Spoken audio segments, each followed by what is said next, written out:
Kenalkan nama saya Nur Hadi. Saya mau bertanya Kak, apakah kalau misalkan di fase 1 yang tadi dibilang vaskularisasi ada bengkak, pengaruh tidak kalau misalkan kan tadi pembengkakan di fase 1 itu sekitar, kalau ACL aja, kita ngomongin ACL aja, 1 minggu, sedangkan dia mempunyai riwayat ada asam uratnya, itu kan bisa lebih lama. Itu pengaruh nggak nantinya terhadap latihan ke depannya? Itu aja Kak, terima kasih. Baik Kak, ini langsung dijawab aja kali ya. Yang namanya dari riwayat penyakit penyerta itu pasti punya efek. Kalau misalkan kita lihat dari pertanyaan pretest nomor 5, apa sih efek samping dari operasi? Itu yang ekstrimnya banyak, bukan sekedar LGS menurun, bukan sekedar si ototnya nggak aktif atau atrofi, terus adanya timbul nyeri, itu yang wajar. Yang nggak wajar tuh kadang bisa timbulin deep vein thrombosis, bisa timbulin gangguan sensorik, bisa timbulin bahkan drop foot, bisa timbulin bahkan infeksi atau mikrofraktur atau osteoartritis. Ya, dari resiko operasinya ya seperti itu. Nah, sekarang kalau misalkan tadi Kak Nur Hadi bahas perihal ada riwayat penyerta nih, ada penyakit penyerta, baik itu asam urat, baik itu misalkan dia ada TB tulang, bahkan itu ada diabetes, itu pasti sangat mempengaruhi gimana sih kondisi, gimana kita mendesain program, bahkan progresnya. Ya, di pengalaman saya pernah treatment pasien pasca operasi ACL dengan riwayat penyertanya itu TB tulang. Itu akan sangat-sangat ekstrim untuk latihan nekuknya, karena pas lagi ada tindakan operasi di area kapsulnya, yang timbul adalah osteopat, yang malah akan merusak si persendiannya. Terus kalau misalkan ada juga pasien di klinik, pasiennya Tupan, itu post-op ACL dengan riwayat dia punya stroke. Akhirnya pola jalannya makin sulit, aktivasi si ototnya juga cukup sulit. Itu akan bertentangan juga dengan tindakan latihan isometrik, karena latihan isometrik dengan pola nafas yang tidak diatur itu akan berpengaruh buruk terhadap kondisi stroke-nya. Jadi namanya riwayat penyakit penyerta itu pasti akan ngaruh banget terhadap prognosis. Berikut jawabannya, Bang Nur Hadi. Oke Kak, terima kasih. Sama-sama Kak. Baik, terima kasih atas pertanyaannya. Lanjut, yang mau bertanya langsung saja untuk mengambil mikrofon. Saya mau bertanya. Perkenalkan, nama saya Fani Jesti, saya kerja praktik mandiri. Saya mau bertanya, saya pernah baca buku tentang rekonstruksi ACL pada fase perlindungan umum 1 sampai minggu keempat. Di situ saya baca ada tulisannya kontraksi isometrik otot, quadriceps, hamstring, adduktor pada berbagai sudut gerak. Itu kenapa ya dikasih kontraindikasi pada isometrik otot? Maksudnya? Saya baca buku. Iya, dia di kontraindikasi di isometrik. Malah seharusnya untuk pasca operasi lebih baik itu isometrik, karena efek dari isometrik itu bisa menimbulkan efek motor recruitment motor unit. Jadi di mana si ototnya bisa berkontraksi maksimal, menimbulkan sel-sel baru, mengaktifkan lagi si neuromuskular reseptornya, sehingga si otot bisa aktif dengan baik. Makanya tadi kita bahas lebih bagus mana closed chain dibanding open chain. Untuk strength bagusnya open chain. Tapi kalau misalkan untuk aktivasi otot itu kita lebih baik pakai close chain. Mungkin salah ketik mungkin bukunya. Terima kasih. Sama.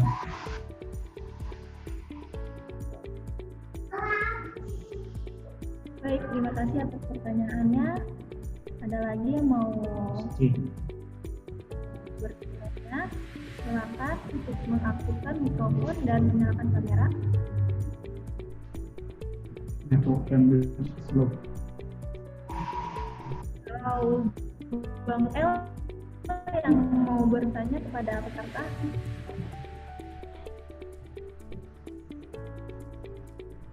di sini kita Sekarang saya mau tanya, sudah berapa orang yang sudah praktek ya?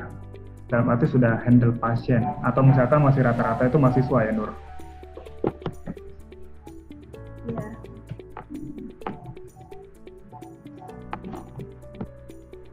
Nah, bagi teman-teman yang masih mahasiswa, di sini targetnya saya ngejelasin pakai namanya kerangka berpikir itu supaya kita nanti gampang mastiin apa yang harus kita evaluasi, apa yang harus kita treatment, dan alatnya apa aja yang bisa kita pakai.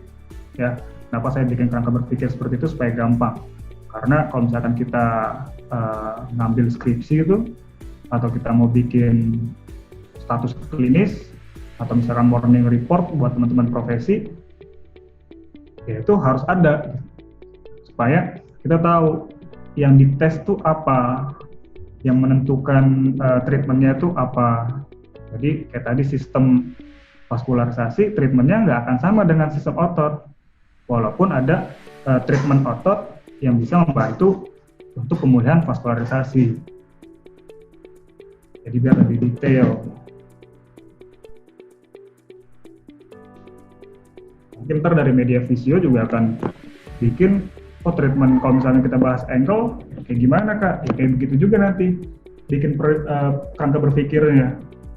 Ankle tuh problemnya hanya ligamen atau enggak? Karena sekalipun yang terstretch atau yang putus atau yang diganti itu ligamen tidak akan bisa dilatih.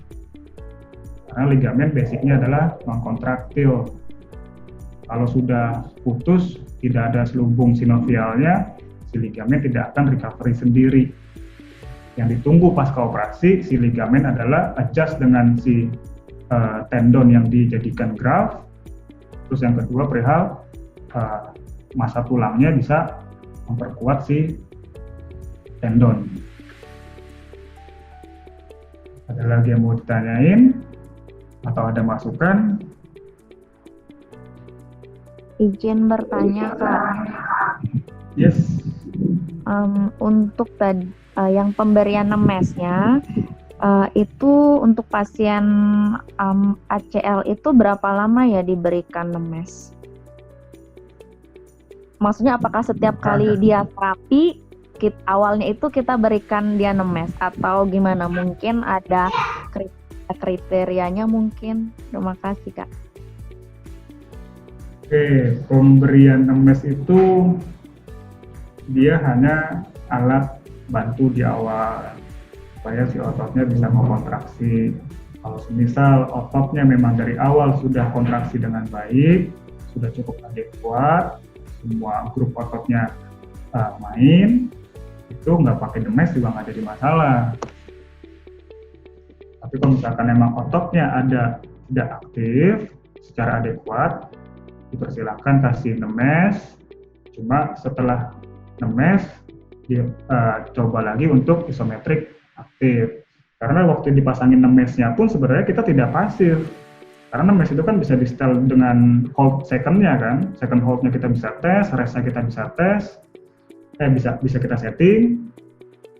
Nah, pas lagi dia timbul arusnya, si pasien itu harus mengkontraksikan si ototnya. Jadi kasarnya ini cuma alat pacu doang lah nemes ini. Padahal dia sebenarnya tetap latihan, tetap mengaktifkan si otot. Nah, biasanya kalau saya bikin dia kasarnya 20 atau 30 kali kontraksi, pengulangan kontraksinya. Nanti saya akan tambahin lagi, lepas nemes, pasang, timer untuk dia kontraksi sendiri paling nggak 10 sampai 20 repetisi supaya ngeliat apakah si otot itu sudah mau aktif pasca dinemes setelah dirangsang dengan nemes. Jadi begitu. Baik, terima kasih Kak. Baiklah.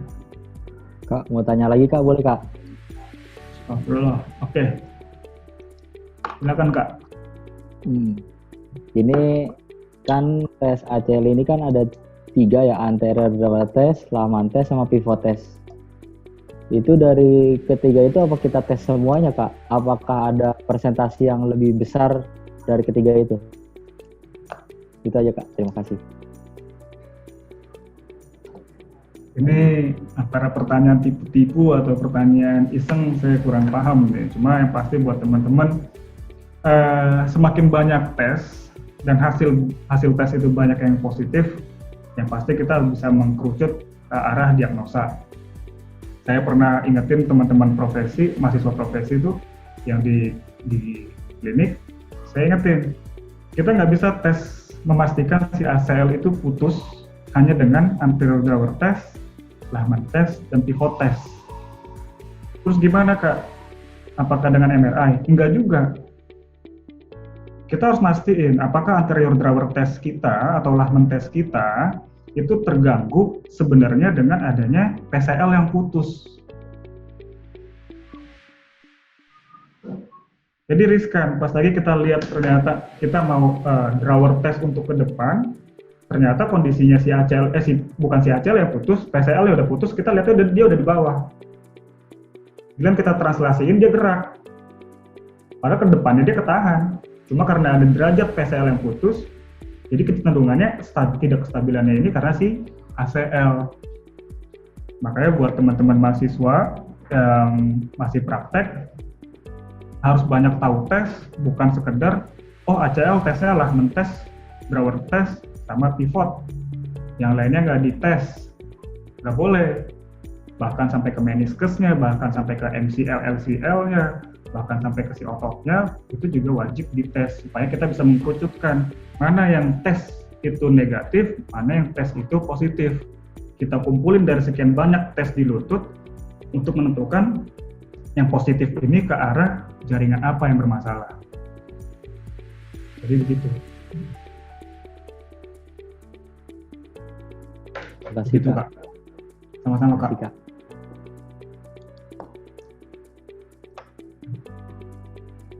Jadi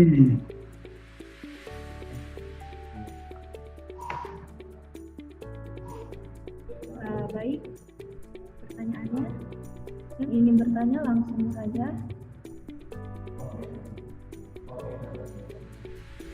Oh, yang lainnya masih banyak nih. Yang belum aktif nih ada Rabiul Rahman. Ada Gede tadi aktif. Ini Mirah dari Bali kalau nggak salah. Di Bali Visio.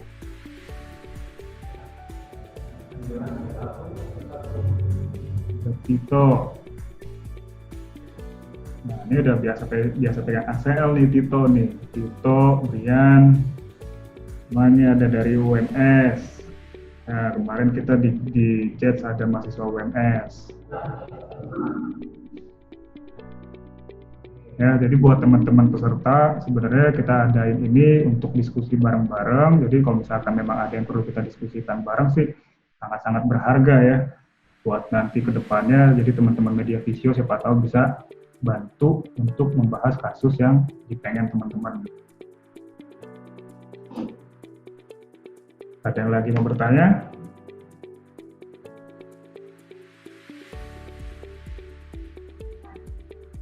Atau punya pengalaman pribadi perihal CACL?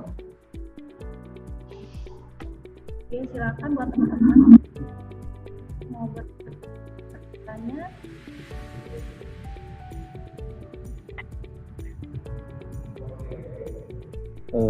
Kak, saya izin bertanya Kak.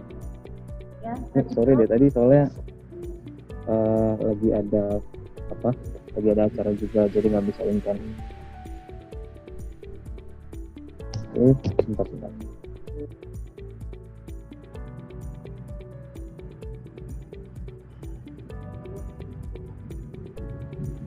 Oke, maaf kalau agak berisik ya. Nama saya Tito Wicaksono. Aduh,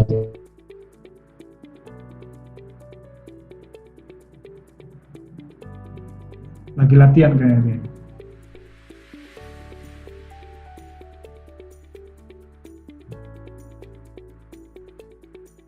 Tuh, Saksono, dan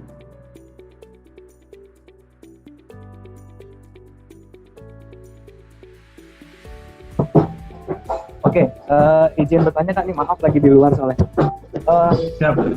Perlu nggak sih Kak kayak kita itu sebagai fisioterapi ketika dapat pasien itu kita ngecek apa ya stabilitas dari lututnya, ya, misalnya pengertian yang tadi sudah dijelasin untuk ACL sendiri atau gawat tes atau lapis tes ketika post operasi gitu kan. Nah kalau misalnya boleh, kapan waktu yang aman kita tersebut?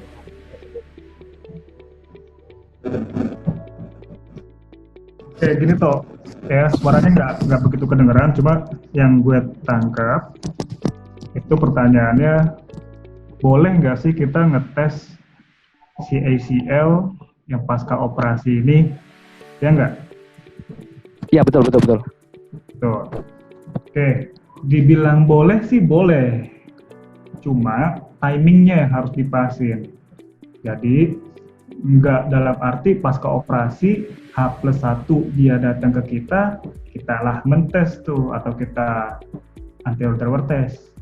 Enggak, kita nanti bisa kasih dia tes itu kurang lebih pasca 1 bulan pasca operasi. Ya, karena apa? Di awal sebelum luka insisi itu ditutup, si dokter tuh sudah memastikan stabil atau tidak si ACL. Karena kalau semisal dia belum stabil, dia akan rigidkan lagi si ACL-nya. Tapi kalau misalkan sudah tertutup, itu sudah dipastikan dokter, itu sudah kondisi aman. Kenapa tadi di slide ada kita bahas perihal protect graft-nya? Karena itu, pada fase di awal, sampai bulan pertama, itu kita nggak akan goyangin si ACL. Biar dia bisa adjust dengan si tulangnya. Biar si scrub bisa adjust dengan si tulangnya. Karena apa? Si dokter pun pasca operasi ACL itu, setahu saya pasca operasi ACL 2 minggu, si dokter hanya mengecek luka insisi. Hanya mengecek bengkaknya, hanya mengecek gimana si ototnya sudah aktif atau belum, hanya mengecek si ROM-nya sudah nambah atau tidak. Dia akan tes anterior drawer test lagi atau Lamen test lagi itu setelah 1 bulan.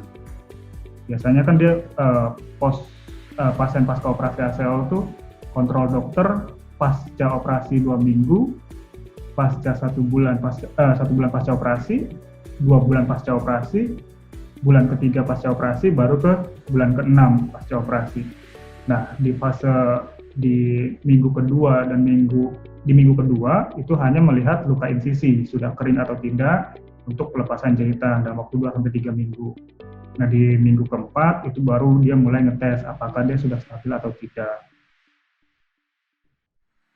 Karena yang namanya tes itu kan pasti sifatnya provokasi. Kalau misalkan si pasiennya belum bisa posisi anterior drawer test, kita tiba-tiba sudah tekukin lagi, terus kita pasifin, yang kita nggak tahu bagaimana kita merasakan end-fill testnya, itu malah riskan terhadap si graft ACL-nya. Jadi begitu kurang lebih toh. Boleh sih boleh.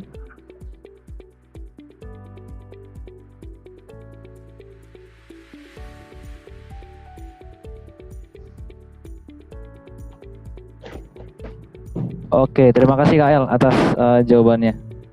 Sama-sama Tito. Sorry berisik banget. Nggak apa-apa. Ini Tito Karnavian sepertinya.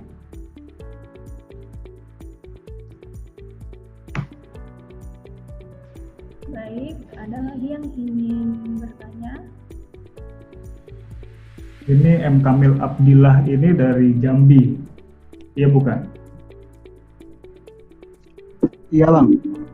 Nah, mantap. Salam buat Bapak. Bang. Oh iya Bang. Ini Bang ada baru ingat Bang mau nanya Bang. Wah jadi nanya, salah ngomong. baru Lanjut keinget Mil, Bang. gimana Mil? Bang, tadi kan ada tadi disinggung untuk proprioceptifnya weight bearing tadi Bang ya. Ya, Nah, itu tuh yang saya tanya itu biasanya di minggu keberapa gitu Bang? Untuk terapi weight bearingnya lah istilahnya, terapi latihan weight bearingnya. Itu aja Bang. oke. Kalau latihan proprioceptif dari timeline yang tadi itu bisa dengan si isometrik juga merangsang proprioceptif, terus latihan hill slide atau wall slide juga itu melatih proprioceptif, terus yang terakhir kita dengan latihan weight bearing itu melatih proprioceptif, dan boleh dikasih weight bearing itu setelah kita sudah confirm dengan si dokter bahwa yang dioperasi itu apa saja. Ya, balik lagi yang ke awal assessment-nya.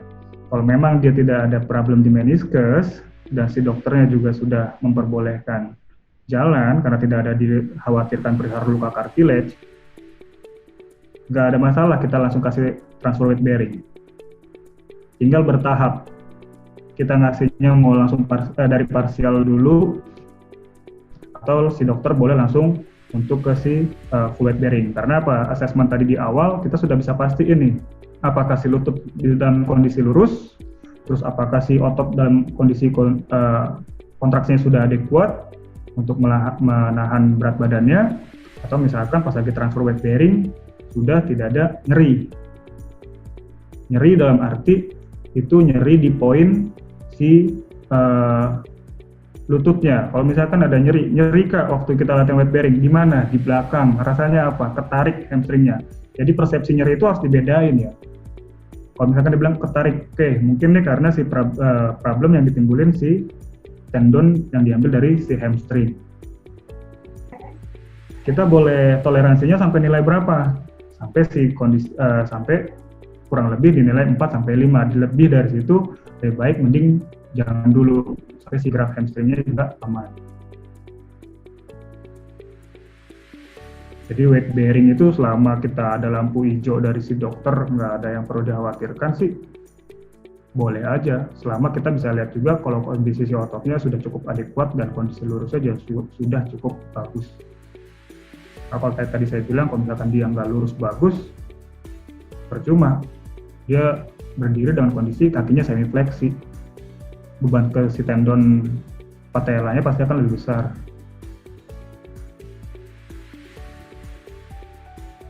Begitu Mil. Oke Bang, makasih Bang. Siap.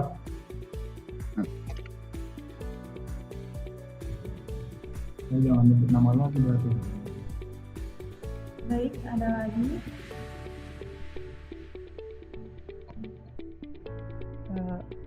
Malam Kak. Ya, silakan. Halo. Kedengeran nggak sih suaranya? Yang muncul Ramdan. Mungkin Kak Clarissa dipersilakan terlebih dahulu. Ya. Setelah Halo. Kak Ramdan. Ya, Kak El mau Ya. nanya dong. Mau ini yang tadi. Kalau misalkan dokternya itu nggak komunikatif gitu Kak. Nggak kayak cuma ngasih tahu partial weight bearing atau non weight bearing gitu, tapi next minggu setelahnya gitu dokternya kayak nggak ngasih apa ya, kayak nggak ngasih tahu juga kapan dia bisa full atau apa gitu. Itu gimana Kak? Kita ngeliat kekuatan ototnya atau gimana Kak sebaiknya? Oke. Nah itu salah satu kerennya kita sekarang ya, fisioterapi sampai ke sekarang tuh sudah sampai mau banyak profesi yang menyatakan bahwa nanti kita bisa mandiri, dalam arti gini, kita sudah boleh assessment ya. Semisal dokter tidak komunikatif, kita selalu mengedukasi si pasien yang pertama supaya dia tidak begitu juga telan mentah-mentah apa yang dibilang dokter. Bukan dalam arti kita harus gontok-gontokan sama dokter, bukan. Tapi kita harus ajarin si pasien untuk dia lebih kritis bertanya sama si dokter. Saya punya pasien seperti itu. Saya sampai bilang, Pak, Bapak punya hak untuk tanya sama si dokter. Bukan dalam arti Bapak harus marah-marah, bukan. Tapi Bapak harus tahu yang dioperasi itu apa. target si dokter sendiri itu apa. Walaupun nanti dokter biasanya bilang, oh sebenarnya nanti ini terserah gimana fisioterapisnya aja, karena kan fisioterapis yang lihat lebih sering dibanding saya. Nah dari situlah bagaimana kemampuan kita bikin assessment. Oh ini dia ternyata sudah dari awal memang tidak ada meniscus, tidak ada cartilage. Berarti seharusnya nekuk lebih cepat, boleh aja nih. Misalkan protokolnya dalam waktu 2 minggu dia dapat 90 derajat, dalam waktu minggu ketiga atau minggu keempat dia sudah dapat 120 derajat. Di minggu ke-5 sampai ke-6 dia sudah bisa full tanpa ada nyeri, tanpa ada gangguan, tanpa menimbulkan bengkak lagi. Indikatornya paling ke situ yang kita lihat.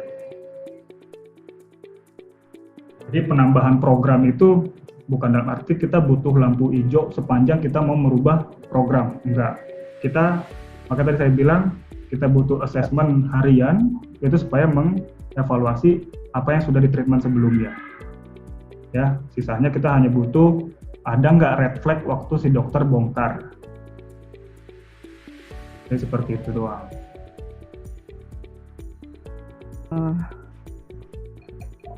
Oke, Kak, satu lagi Kak.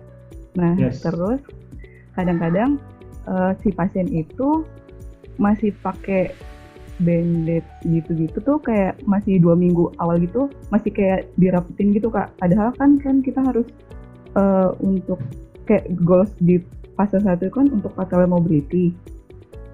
Itu gimana Kak? Sebaiknya.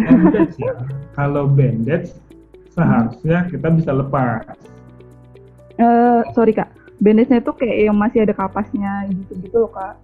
Kayak masih rapet gitu. Ya, ini ada nih di sini nih, kalau nggak salah nih ada si Matias nih. Boleh Kak. Matias Mucus tuh. Saya Kak. Nah, dia operasi kalau nggak salah bebetannya udah kayak lontong. Karena apa? Dia dikapasin dulu, bebet bandage yang pertama, kapas lagi, bandage lagi, kapas lagi, bandage lagi. Ya, dulu masih banyak yang kayak gitu-gitu. Ngerepotin memang, cuma bukan dalam arti hal yang kita nggak boleh buka aja. Karena apa? Dipasang itu tujuannya adalah supaya si luka insisi tidak mudah terkena kotoran dari luar, sehingga tidak menimbulkan resiko adanya infeksi. Jadi kalau misalkan itu masih bisa dibuka aja. Yang penting tangan kita bersih, karena kita mau megang luka, sama megang bandage dan kapasnya, lalu ditempatkan di tempat yang bersih. Habis itu kita cek, apakah si luka insisi ini ada tempelan lagi, dalam arti plester lagi, atau tidak. Ada beberapa rumah sakit, dia bikin perbannya nggak tebel, cuma kapas dan plesternya itu nutupin lutut. Nah itu yang nggak bisa. Kalau sampai si lututnya tertutup plester itu yang nggak bisa. Karena apa? Kalau misalnya kita buka, kita udah harus standby-in, siapin plester baru. Ya, jadi kalau misalnya kita mau buka, kita harus siapin plester baru. Atau kita sarankan ke si pasien, nanti pas lagi kontrol, minta ke dokternya atau perawatnya untuk ganti plester yang waterproof, yang water resist, supaya plesternya itu lebih kecil. Hanya tujuannya ke luka, jadi nggak nutupin seluruh lutut, sehingga nanti kita bisa mudah untuk mobilisasi si patella. Begitu. Karena kalau misalkan si plesternya juga nutupin lutut, akhirnya kan si kulitnya itu kan juga nggak bisa ke stretch kan pas lagi kita latihan mobilisasi kan, pas lagi kita latihan nekuk kan. Nah itu juga akan menghambat mobilitasnya untuk flexionnya. Karena pas lagi mau ditarik, plesternya tuh ikutan ketarik karena nempel dengan kulit. Selama masih bisa terbuka, buka aja, asalkan bersih. Oke, thank you Kak. Yuk, sama-sama.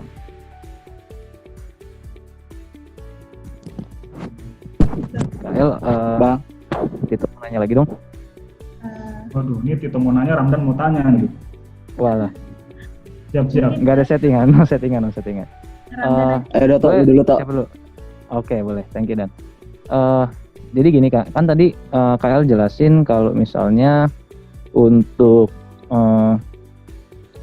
pengambilan tendon itu dokter yang memeriksa gitu ya, dan dokter yang menentukan, dan dilihat dari size atau ukuran dari si tendon itu sendiri. Nah, berarti caranya seperti apa tuh Bang? Dilihatnya caranya seperti apa? Kemudian apakah diambil dulu tendonnya, kemudian ternyata pas dilihat tidak sama gitu, baru kemudian diambil di tendon quadriceps, misal tadi dari hamstring, atau bagaimana? Kalau kayak gitu sih ekstrim toh. Kalau misalkan diambil dulu, wah nggak cocok nih, nggak jadi, udah lah kasih tukang senam tuh. Enggak, pasti enggak. Yang pasti gini, waktu dia mau prepare operasi, si dokter tuh akan palpasi besarnya si otot, besarnya si tendon, untuk mastiin besarnya seperti apa. Atau pas lagi dia masukin lubang artroskopi, kan dia buka luka insisi untuk bore hole-nya tuh. Nah itu kan dia ngambil grafnya kan dari situ. Kalau diambil hamstring, buka bore hole, dia ambil dari sisi sampingnya itu untuk melihat si besarnya si tendon. Lalu baru dia potong, dia tarik, dia pilin, baru dia masukkan. Jadi yang pasti dia kan tes dulu besarnya, antara dipalpasi atau dia langsung lihat dengan artroskopi. Oke, soalnya gini Bang, ada kasus pasien itu diambil tendon hamstringnya, kemudian pas dilihat ternyata tendon hamstringnya itu untuk diameternya tidak sesuai. Nah, kemudian lucunya habis itu diambillah tendon quadriceps. Nah, kemudian jadi double kan. Ya ini bingung juga, wah kok jadi begini gitu kan. Nah, aku sih cuma mau tanya aja, sebenarnya seperti apa sih? Seharusnya sih kalau itu sih seharusnya ada protap sih toh, namanya SOP untuk persiapan operasi pasti itu sudah ada. Jadi sebelum dia potong atau misalkan, karena gini, kita ngukur pakai gonio, sedangkan kalau misalkan si dokter tuh dia ada penggarisnya. Penggarisnya tuh bentuknya kayak pipa gitu, buat mastiin dia hanya masuk ngambil sekian nih, set, diambil sekian, potong, lepas. Seharusnya ada, karena mereka juga ada penggarisnya yang khusus untuk mengukur itu. Itu kalau misalnya kita bisa tampilin gimana pengambilan graf, saya coba ya.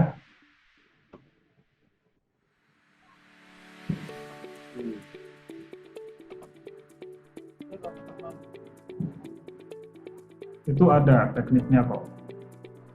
Cuma ntar kita bahasnya malah jadi kedokteran. Gak apa Bang, untuk ilmu tambahan aja, kita kan juga perlu tahu. Wajib tahu. Iya.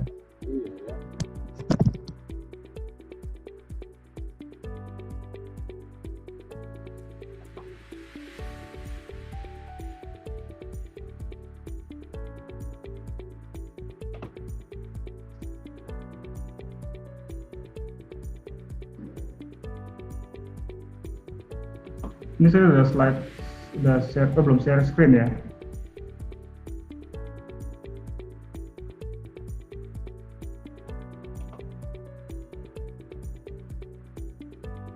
Share screen.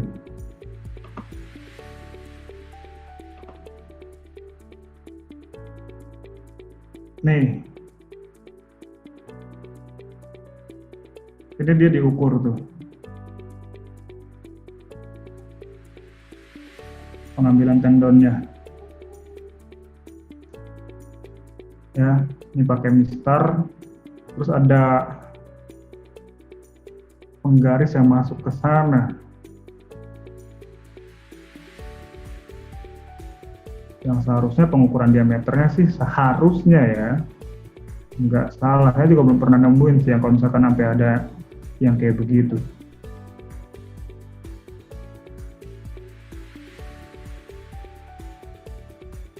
Karena cukup beresiko diambil 2 kali, sedangkan tendonnya malah jadi rusak, ya PR banget. Iya, itu dia sih Bang, dan proses terapinya ya memang bukan pasienku sih, cuman dalam proses terapinya itu progresnya nggak terlalu signifikan jadinya, dan selalu ada permasalahan di tracking patelanya.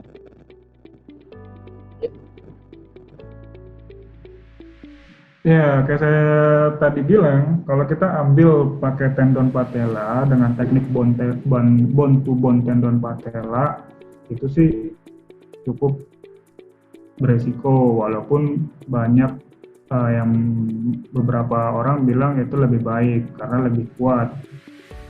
Cuma resikonya ya tetap besar. Tendon patella itu fungsinya pun banyak. Karena gerakan si lower extremity kita udah pasti melibatkan quadricep dan hamstring. Walaupun hamstring lebih banyak dipakai untuk ke arah eksentrik. Kurang lebih kayak begitu. Seharusnya sih nggak salah ya.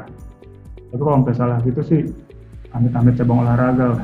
Semoga aja ada alasannya, dan itu juga seharusnya dipertanyakan sama si dokter. Dipertanyakan ke si dokter. Nah, ntar tenderness-nya malah jadi 2 tempat. Kurang lebih begitu, Tok. Oke deh Kak. Thank you Kak atas sharingnya Kak. Alright.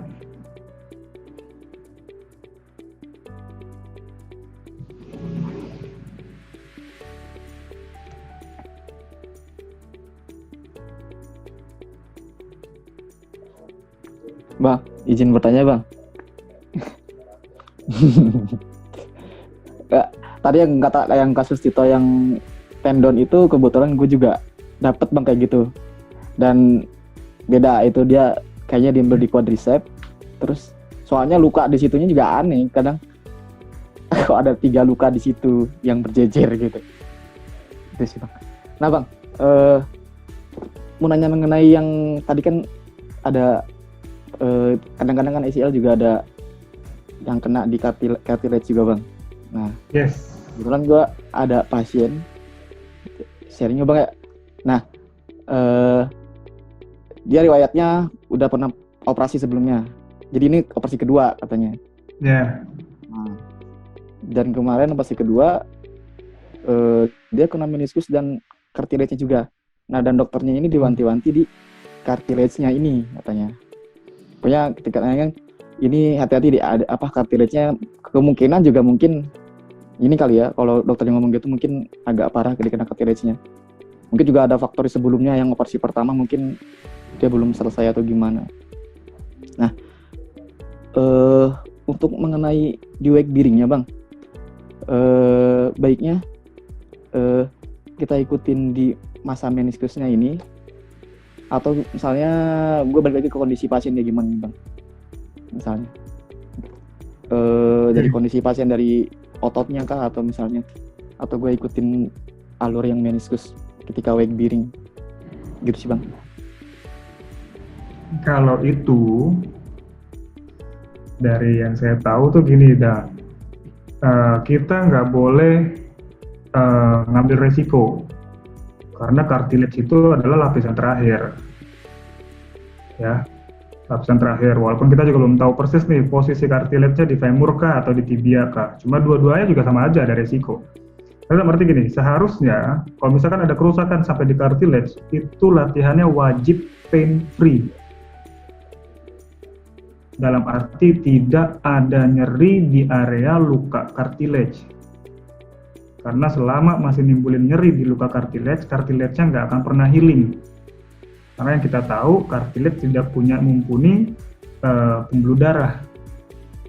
Makanya beberapa pasien-pasien yang punya gangguan sampai ke cartilage itu masih suka disuntik, apa yang nama obat itu saya lupa.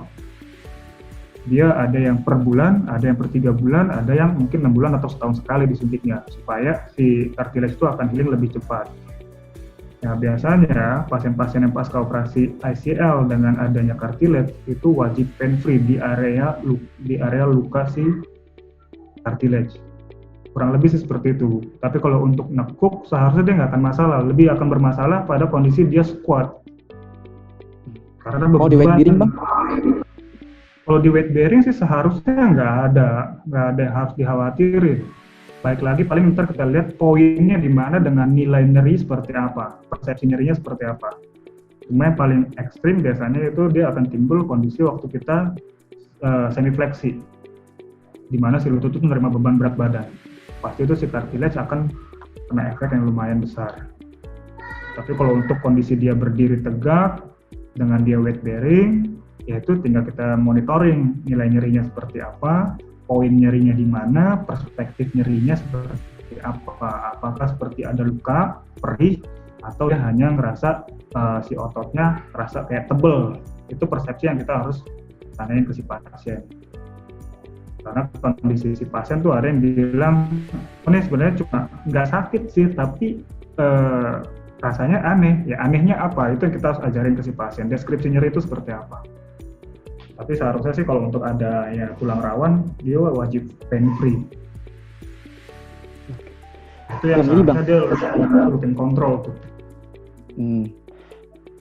Dan mungkin ada pelajaran diambil juga sekali Bang. Dia sebelum yang operasi yang kedua ini, kayak sempat diskusi juga, katanya dulu tuh sebelum operasi yang ketahuan dia kena lagi itu dia ada suara bunyi yang krepitasi, tapi itu dia kenceng banget Bang katanya, abnormal, dan juga ada pain. Nah dari pain ini bisa sih Bang kayak salah satu ciri atau tandanya dia, misalnya ini bisa lebih parah lagi ketika dari ada bunyi ketika kenceng begitu. Dan dari operasi kedua tuh Bang, dari operasi pertama itu, pokoknya pas operasi kedua dia itu cartilage-nya kena.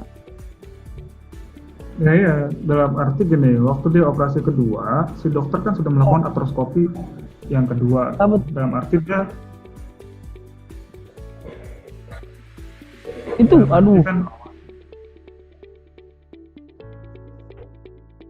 dalam arti itu si dokter tuh udah melakukan artroskopi yang melihat kondisi di dalamnya seperti apa sudah 2 kali. Seharusnya itu sih nggak akan nimbulin akan kelihatan sih kira-kira kerusakannya karena apa. Ya, waktu kita assessment pun bisa kita pastiin, ini krepitasinya mungkin karena jointnya tuh dia stiff kah, atau misalkan dia maltracking patella kah, atau misalkan dia ada space jointnya menyempit kah, atau misalkan ada muscle yang unbalance. Ya itu yang harus kita tes. Cuma kalau misalkan dilihat dari untuk mengetahui kerusakan di dalamnya, ya kita pasti terima jawaban dari si dokter waktu dia artroskopi kedua. Karena gini, gue pribadi juga ada pasien yang dia operasi ICL di kaki yang sama 3 kali. Krepitasi nggak bermasalah. Terus si tempurungnya juga nggak nimbulin masalah. Yang jadi masalahnya di mana? Yang jadi masalahnya adalah di lubang operasiannya.